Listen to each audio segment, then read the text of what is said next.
this is an iHeart podcast. Guaranteed human. In business, there's no room for guesswork. Every shipment matters. Every deadline counts. When you're trying to keep operations running smoothly, the last thing you need is uncertainty. That's why reliability is at the core of USPS Ground Advantage. Each package moves through a secure, nationwide network tracked from dock to door with affordable, upfront pricing and delivery you can depend on. Because knowing your logistics are handled lets you focus on everything else. Visit USPS.com/Ground Advantage to start shipping with confidence. USPS Ground Advantage. The springtime thaw is finally here. Flowers are blooming, days are longer. We're saying yes to more plans and finally getting outside, running, walking, just moving again. It's the perfect time to upgrade your everyday go-tos with Bombas. Take Bombas sports socks. They're super comfortable and designed with sport-specific tech for running, cycling, yoga, hiking, you name it. I use them to run in, and I can tell you they work beautifully. So head over to bombas.com and use code SYSK for 20% off your first purchase. That's BOMBAS.com, code SYSK at checkout. Welcome to Stuff You Should Know from HowStuffWorks.com.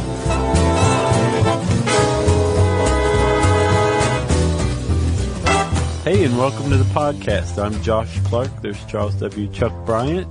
There's Jerry. And this is Stuff You Should Know, featuring my enormous stopped-up nose. And how appropriate. Yeah, well, that was one of the reasons why I wanted to do this one. I figured. I'm a little sick right now. Yeah. Still. And I wanted to know more about the monster inside me.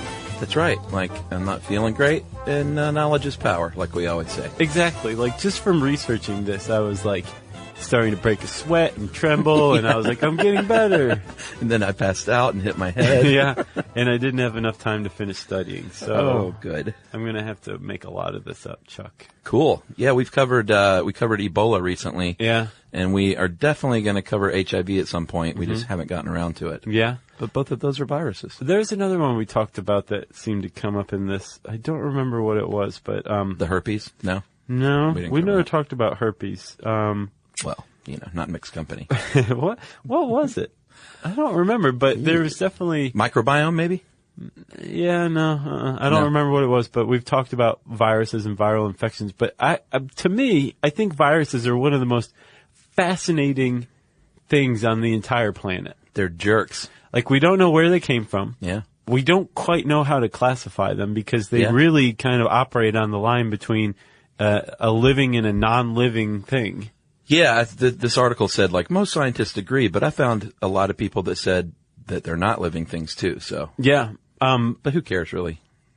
They still definitely have an effect. The weird thing is about a virus is why some people say it's living and some people say it's non-living is that to be a living thing, you have to have something like arms. Yeah. You have to have arms. Yeah. Rocks don't have arms. Nope. Point proven. Yep. You have to be able to carry out the processes that keep you alive. Like self-sustaining. Yeah. Yeah. Like a cell. A cell is the smallest living organism. It's the smallest possible living organism because you get lower than that and you have maybe the things that make up a cell, but they can't sustain themselves. A cell can sustain itself. Yeah. And things can be made up of cells like us. Yeah. And therefore, we are a living organism. The cells that make us up are living organisms. Plants are living organisms. But viruses, they don't have any means of carrying out the processes that keep them alive. Yeah. Which doesn't matter because they're not alive. But more important, they don't have any processes that allow them to reproduce. Yeah, they're just like by themselves that they're not worth very much. They need to glom on. They're always glomming on to everyone else's junk. Exactly. Which is basically what a virus does. But for something as simple as a virus is, and we'll talk about how simple they are in a second, they have devastating effects. Yeah. When they do start to really get busy. Sure. You know? Yeah. So, Chuck, I was saying, like, they don't know exactly where viruses came from. They know they're very old. Yeah. But there are a couple theories. My favorite one, probably the one that's right, is that they were former bits of cells that basically evolved into freelance renegades. Really? Yeah, which explains why certain viruses fit with certain cells. Oh, well, that makes sense. Uh-huh. Huh. So they could have just been basically like drifting genetic material that evolved enough to say, I'm going to learn to reproduce by hijacking. Renegade drifters? Yep. So are you saying that viruses are John Rambo? Pretty much. So let's talk about like what makes a virus. Yeah, well, like you said, a cell is on its own. It can do its own thing. Viruses cannot. Mm-hmm. Viruses are super tiny, about 1/1,000,000th of an inch long, which is 1,000 times smaller than bacteria, which are smaller than human cells, most of them. There are some viruses that are actually larger than the average size bacteria, but for the most part, they are smaller. Which is still super tiny. Sure it is. Like you need an electron microscope to view these bad boys. Right. And they can infect just about any living thing. As a matter of fact, any living thing could be theoretically infected by a virus. Like a bacteria can get a viral infection. Man, that's crazy. Isn't that crazy? I don't even know what that means. Seaweed can get viruses. Yeah. Donkeys. Yeah. All sorts of stuff. The whole gamut from seaweed to donkeys. The virus itself, if you just want to look at what that little tiny particle is it's a virion. Is that how we're going to say that? Virion? Virion? Yeah, why didn't they just leave the second I out in viron? Yeah, I don't know. So much better. Basically what it is a set of genetic instructions. It can be either DNA or RNA. It can't be both. And it's just instructions. That's all it is. Well, that's the nucleic acid that is part of a virion. Like a virion is like a particle. It's like an individual viral particle. Yeah. And part of that is the nucleic acid. Yeah, and that's surrounded by a capsid, which is just a protein coating to protect it. And then sometimes, if it's an enveloped virus, it will also have an envelope around that capsid. If it's naked, it doesn't need, or I guess it just doesn't have that other protein coat. Right. And the enveloped ones are enveloped with this, a lipid, a fat of some sort. Yeah. But for a naked virus, it's made up of two things. It's got its nucleic acid and its protein coating that protects the nucleic acid. So it's not just nucleic acid floating around. That's right. And, the nucleic acid is, like you said, it's basically just a blueprint for how to make more viruses. Yeah. Because speaking teleologically, a virus its whole purpose is to make more viruses. Yeah. That's all it cares about. And you can say, well, that applies to just about any living organism if you get down to the bare bones. Oh, just to propagate? Yeah. With the virus, it's like, that's it, man. Yeah. It's not doing anything else. It doesn't care about playing cards. It doesn't want to do anything but reproduce. And make you sick. Yeah. Pretty much. Their shape varies a lot, but there are basically three types. Helical or helical. It's like a tube. Mm-hmm. You got your polyhedrals. It's sort of like a soccer ball. Neat. And then you have your complex shapes, and they are complex. They can look crazy. They can have tails. They can have crazy looking spider legs. Like They can have both. Which one looks like the Apollo lunar lander? I'm going to go with complex. I would guess. I don't know that for sure, too. but yeah. I don't think it could be polyhedral. It's startling how much it looks like that. Yeah. It looks like it was made to look like a cool little lunar lander. Or that the lunar lander was modeled after the virus. Maybe. Which doesn't make much because they wanted to infect the moon. So, which we may have. Astronaut jokes. So unlike cells that can do their own thing, viruses don't have enzymes like cells do that basically allow it to operate independently as their own little units. Some do. Some viruses contain just enough enzymes to take their DNA or their RNA and do something with it to basically prime it to be transcribed or something like that. Or they have enzymes that go hijack the enzymes in the cell. Yeah. So some do, most don't. Right. But that's the whole point of infecting a host cell. If all a virus wants to do is reproduce, but it can't reproduce, that's where the host cell comes in. That's right. They basically move into the factory and say, we're going to use your equipment. Right. They're like, hope you don't mind. There's going to be some big changes around here. Yeah. Because there's a new sheriff in town. And it wants to kill you. The virus. Yeah. Although all viruses don't kill people, we should point that out. No. And so depending on what kind of virus it is, whether it's naked or enveloped, yes, it will attach itself to the host cell and either inject it. If it's naked, it has to stay outside the host cell. Yeah. And it basically injects its genetic material into the host cell. Yeah. Or if it's enveloped, that fat lipid coating that makes it an enveloped virus basically connects to the host cell's own fat lipid coating, and that protein-coated virus can basically slip through, just absorb right into the cell and say, ta-da, when it makes it on the inside. Yeah, is that what an antigen is? I think that's the protein that has to match, like the antigen looks for another like protein so it can get that tight bond. And if they're not similar enough, they can't bond and infect that cell. I might be wrong on that. Is that right? I don't know if that's it sounds right.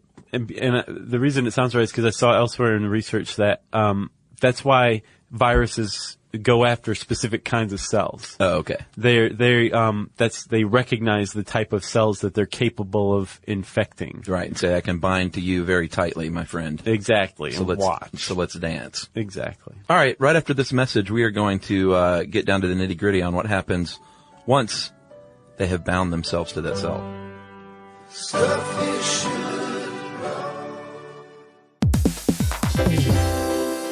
Have you ever invested in something that seemed incredible at first but didn't live up to the hype? Well, marketers know that feeling. They optimize for the numbers that look great, impressions, reach, and reacts. But when they don't show revenue, well, that's a not so great conversation with the CFO. LinkedIn has a word for that: bull spend. That's right, because you need to invest in what looks good to your CFO. LinkedIn Ads generates the highest ROAS, 121% of all major ad networks. You can reach the right buyers with LinkedIn Ads, and you can target by company, industry, job title, and more. So cut the bull spend. Advertise on LinkedIn, the network that works for you. Spend $250 on your first campaign on LinkedIn Ads and get a $250 credit for the next one. Just go to linkedin.com/SYSK. That's linkedin.com/SYSK. Terms and conditions apply.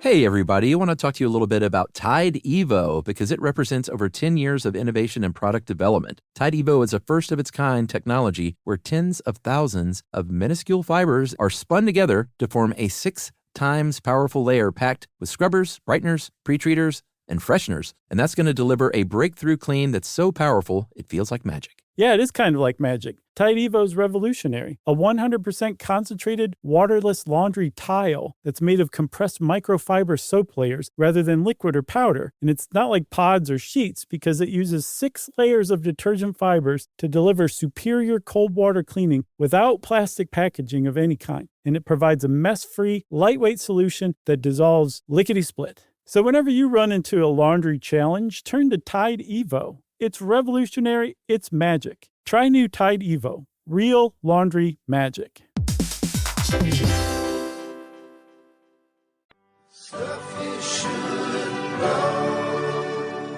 All right, Josh, they moved into the cell. They like the looks of it. It's a nice open concept floor plan, which everyone loves these days. Right. What happens from there? Well, it depends on the virus. So let's say it was one that injected it. It's got its genetic material floating around. Maybe there's an enzyme that's assisting the genetic material.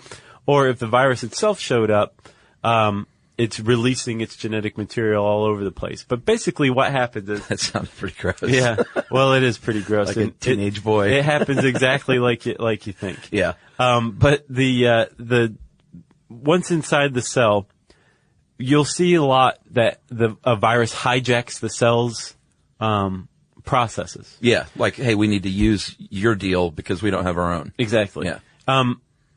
They're not, the reason people use the word hijack is because it really gets the point across, but it's also because science isn't 100% on how viruses do it. Yeah. And they what they think basically is that if there's an accompanying enzyme or something, yeah, the enzymes basically wait for a line of other enzymes, the cell's own enzymes, to go past, and then it grabs the last one in the line.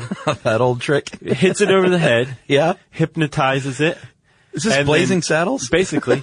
And then sends it back out to go recruit other enzymes. And then all of a sudden the cell it's enzymes, it's workers. If you think of the enzymes as like the workers in the cell. Yeah. They're all working for this virus. Sure. And the cell's like, what the heck's going on?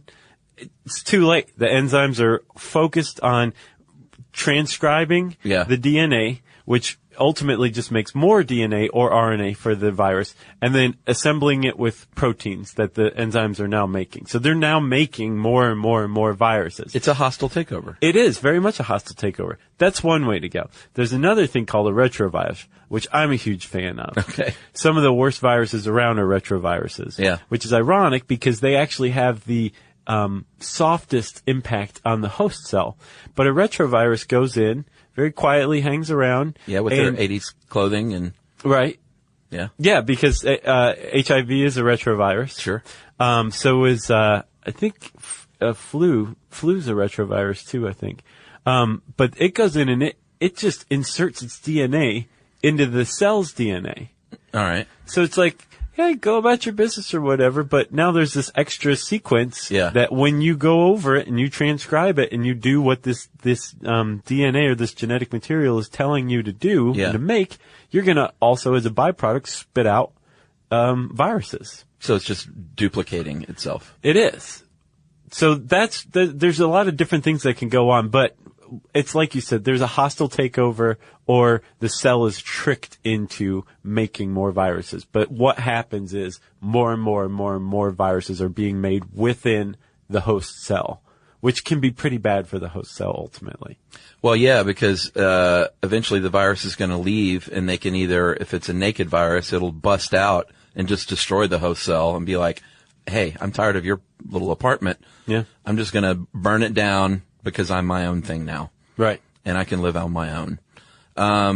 Or if it's a envelope virus, then it'll just kind of pinch away and keep that protective cell membrane and just be like, well, fine, I'll just take my stuff and then leave, and you're free to do what you want. Right. Well, that's another reason why retroviruses are easy on the host cell, is because all retroviruses are enveloped viruses. Yeah. So these newly made viruses just move to the outside membrane and bud off. Yeah. And then what happens when they bud off, or when the cell breaks open because there's so many new viruses, it ruptures the cell. Yeah. Which is pretty horrific if you think about it. I know. All of a sudden, you're contagious. Yeah, and it's duplicating and spreading all throughout your body at a pretty rapid rate. Yep. Lots of these guys. So let's look at you, for instance. Okay. What have you got right now? I got some sort of viral infection. I Just don't a know. cold, not the flu, probably. Yeah. Are you achy, fevery, No. feverish? I mean. So what do I have, Doc? Well, I would say you have a cold. Okay. But I had a cold that turned into a sinus infection. I may have one of those. From the color of the stuff that's coming out of my nose, I would say I probably have a sinus infection. Yes. Would you describe it as khaki? I would describe it as a drab olive. Oh, man. Way worse than khaki. Whew. When I was sick a couple of weeks ago, I had some serious bright, almost fluorescent yellow coming out. Yeah. Which is all very gratifying to get rid of, either with your neti pot or just blowing your nose or whatever. Yeah, I've been neti potting like a madman. Yeah. You can overdo that when you're sick, apparently. Right? Yeah. I can imagine, because the salt. Yeah. Using too much salt up there. And I think just fluid, like, unless you really, really get it all out, it's better to, you need to dry out completely in between. Yeah, I am. Yeah. I definitely am. All right. We'll just take 2 of these and come back and see me next week. Well, you were diagnosing me. What was going on? Oh, well, you've got a cold, I think. But let's say you're in the office. I think we should make this as real as possible. Let's say that I'm hanging out with my sweet little 4-year-old niece who herself has a cold. Is she the person? I don't want to name names, but I think it's entirely possible. But she's on your list now? So, all right. So your little niece probably sneezed or something, or just put her dirty little hands all over your face because she loves Uncle Josh. She has, her dad would not allow her to have dirty hands. Okay. I think she's probably just coughing around me. Okay. Yeah. And what you probably did was inhaled a virus particle And that probably attached to the linings of your nasal passages and your sinuses. Because apparently there's basically only 3 ways that a virus gets into your body. You inhale it. Yep. It attaches to your mucous membranes, like your nose or your gums or something. Or it enters through a break in the skin. That's right. So your host cell is going to break open. Your virus is going to move in there and say, I'm going to use your equipment like we talked about. Then maybe travel to your bloodstream, travel to your lungs, and you're going to end up getting, let's say, maybe one of the first signs is a runny nose because you're losing cells in your sinuses, and now that fluid is going to be loosened up as a result. Yeah, the literal cellular lining of my sinuses is rupturing. It's under attack. Because here's the thing, when you go through and look at like what a virus does, you're looking at what one individual virion is doing. Yeah.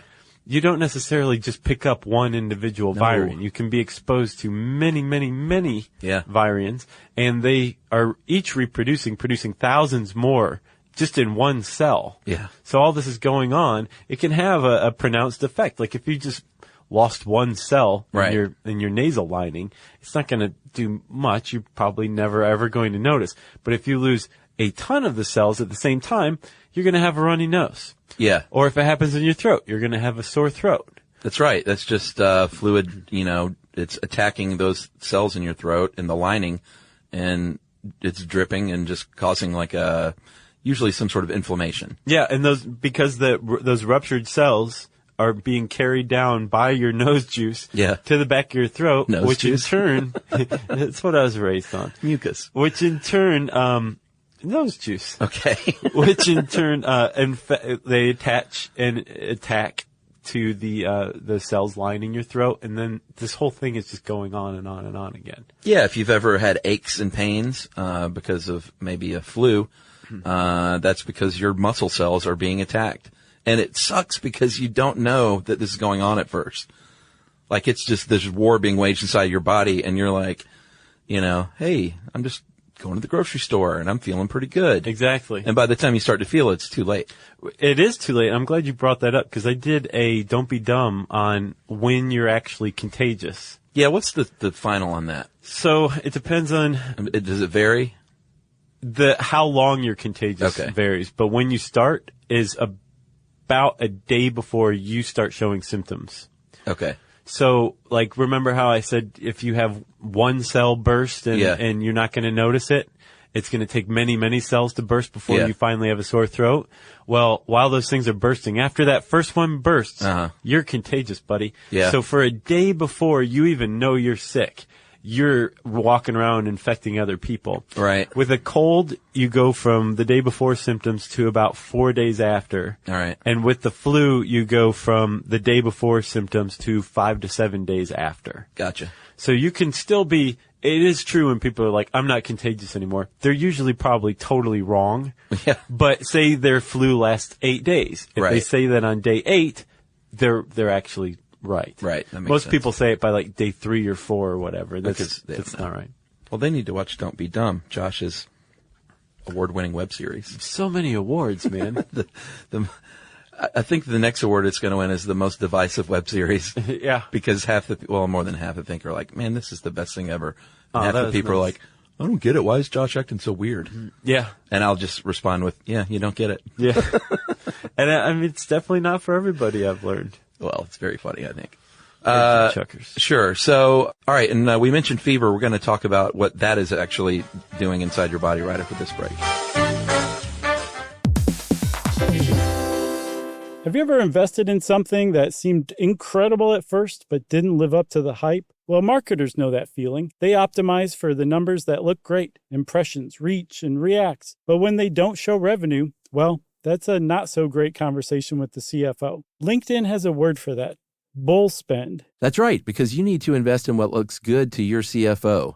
LinkedIn Ads generates the highest ROAS, 121% of all major ad networks. You can reach the right buyers with LinkedIn Ads, and you can target by company, industry, job title, and more. So cut the bull spend. Advertise on LinkedIn, the network that works for you. Spend $250 on your first campaign on LinkedIn ads and get a $250 credit for the next one. Just go to linkedin.com/SYSK. That's linkedin.com/SYSK. Terms and conditions apply.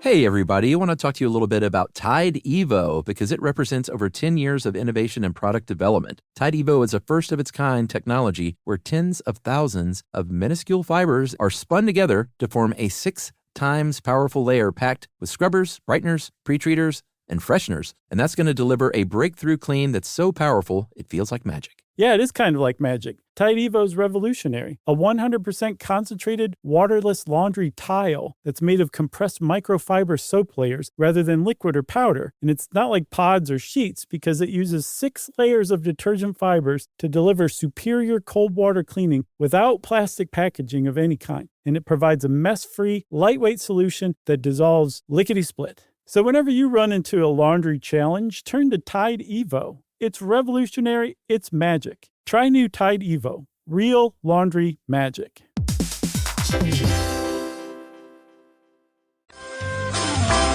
So, Chuck, it turns out you asked me if I feel feverish, and I don't. Apparently, my body's slacking on the immune response. Well, I think you don't always get the fever, but fever is a good thing because your body is wired to operate optimally at 98.6.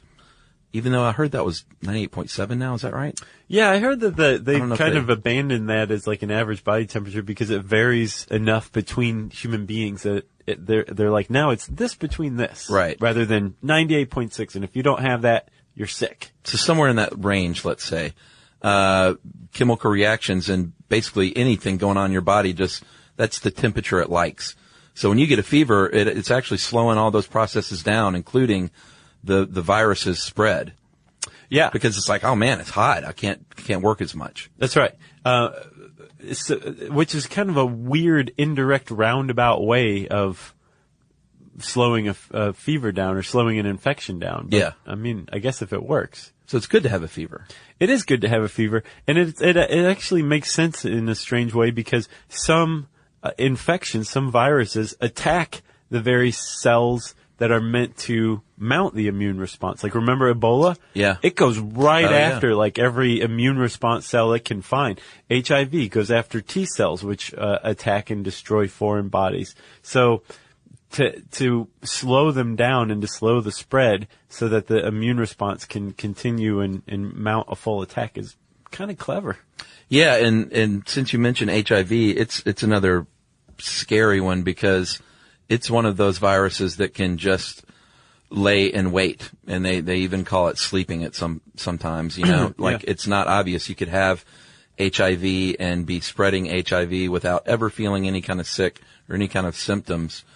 And basically, eventually, that virus is going to do its thing. You know, it could lay in wait for years even. Without acting. Right, and it depends on the virus, but they figure that there's some sort of environmental trigger. One I saw was like exposure to UV light or something like that, but it's the same thing. Herpes is a virus like that. It sleeps, which is why people who have, like, say, herpes simplex don't always have cold sores. Yeah, it'll just flare up. Right, it will flare up, and they often say, like, in times of stress or something like that. Well, the virus isn't like, oh, this person's stressed out, let's go. There's probably cortisol triggers the virus to start reproducing. But one of the devious aspects of this is when that virus sneaks in and inserts its DNA or RNA into the DNA of the cell, and just hangs back and waits. Well, that cell is dividing as like normal so again it's and spreading again. the virus unwittingly. Right, without the virus even being reproduced. It's now set up to be reproduced rather than in just one cell. Now 4 or 8 or 16 or 32. And then all hell breaks loose when all of them start going at the same time because they were all exposed to cortisol. Wow. That's what I'm saying. Yeah. Viruses are amazingly interesting. And wicked things. They are. So here are some tips. The way if your office is sick or you're around your 4-year-old niece, Here's some tips from your buddies here to keep you from getting sick. You know that there are carrier organisms like mosquitoes and fleas. They can spread viruses. We know it can be airborne. We already talked about bodily fluids, whether that's nose juice or saliva or blood or semen or vaginal secretions. That's one way you can get a direct transfer. Sure. Surfaces on which bodily fluids have dried, which is kind of scary to think about. Yeah. You know? You want to keep all those secretions off of surfaces because the virus can live outside of the body for a while. Apparently, flu virus can live for 7 days just on the surface. Yeah, that's why you sneeze into your hand and you open the door to your office, then there could be a little virus on that doorknob. And that's why they super advise, and one of the things that we're advising now is to wash your hands a lot if you're sick or if you know that there is sickness around you. Right. I wouldn't be Howard Hughes about it, but I wash my hands a lot when I know that there's viruses going around. I started washing my hands a lot more once I found out or was told what you're actually doing when you're washing your hand. You're not actually killing anything on your hands, any germs. What you're doing by introducing soap is you're creating something that will basically go and cling to germs on your hands. Right. And then when you wash off the soap, you're washing off the germs. So you're not waging war or anything like that. Right. You're basically just rinsing your hands clean, literally. Yeah. So once I realized that, I was like, oh yeah, washing hands makes a lot of sense. Because before that, I was like, soap doesn't do anything. Really? You know? Yeah. And I don't even use antibacterial soap as a rule, but so I was like, it's definitely not doing anything. Yeah. Now I'm like, it is doing something. So let's wash our hands as often as possible. That's a good idea. And a really long t-shirt. If you are sick, you're going to want to cover your mouth when you sneeze and cough because that's just common decency. Mm-hmm. You want to avoid contact with anyone else's bodily fluids, whether you're sick or not. And whether they're sick or not, it's just you don't want to have anyone else's bodily fluids on you or in you. Yeah. Unless, you're married or something. Right. Then unless you really love that person. Then fluids are welcome. And antibiotics. Man, this thing's gotten blue a few times. It's a very sexy show. Yeah, sexy virus. Antibiotics aren't going to help with a viral infection. That is obviously for bacterial infections only. Yes, but it occurred to me, Chuck, that if you could cure a viral infection if in a bacteria with antibiotics, it would be kind of like euthanasia. Right. But it would cure the viral infection. That's a good point. A bacteria infected with the virus. That's how tough viruses are. And we have no idea how they originated or where they came from. We don't. That's true. We just know they're super old. And the ones that are the oldest are the ones that kill the least. Oh, really? Yeah, if you think about it, a virus would, just by right of natural selection, evolve to be able to reproduce without killing the host. Yeah. Because if the host survives, then that just increases the chances of the virus to be spread from host to host, right? So a really deadly virus is probably newer as far as humanity's concerned. And a virus that can infect more organisms, more types of organisms, like one that could make grass sick, but also make a human sick. That's probably a pretty old virus. Yeah. Old virus just sounds intimidating. Well, we have basically what amounts to fossilized viruses in our DNA from all those viruses, those retroviruses that came in, inserted as genetic material, and our body learned to mount a defense against them. But that stuff is still in the human genome. Crazy. Viruses. There are also immunizations, of course, and you know how they work. They pre-infect your body so it knows, how to mount the fight against it. Right. To make sure it has all the right equipment. It's like putting up wanted posters in your body. Yeah, but those viruses change ever so slightly enough to where you have to keep updating these vaccines so it keeps working. Well, yeah. Yeah, they evolve fairly quickly. Lastly, Chuck, I want to address something. There is a misconception or urban legend or whatever that you can tell whether you have a viral infection or a bacterial infection, or what kind of virus you have based on the color of your mucus. We talked about khaki or fluorescent or something like that. They don't, in and of themselves, relate to a specific type of virus or bacterial or viral infection or anything like that. It's not true.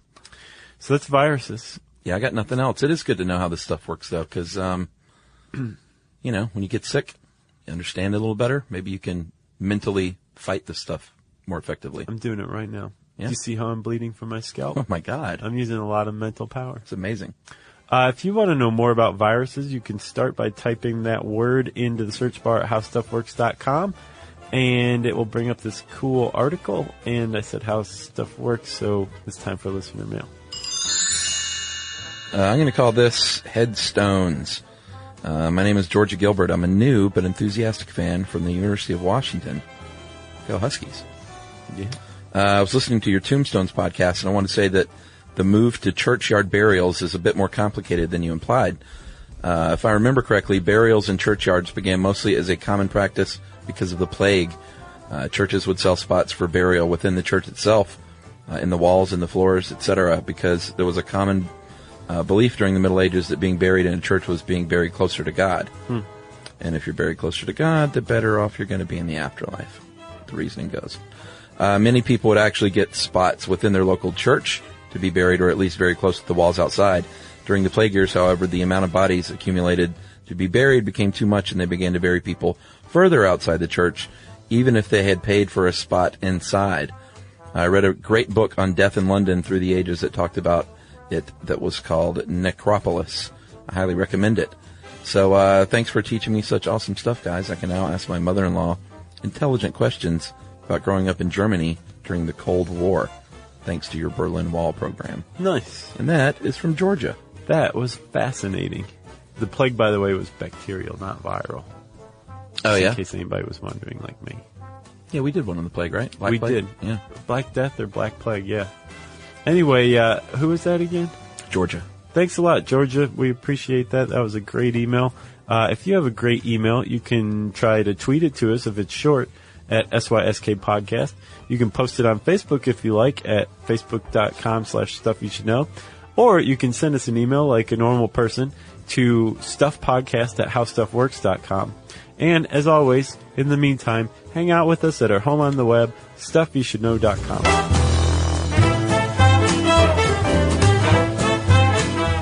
For more on this and thousands of other topics, visit howstuffworks.com.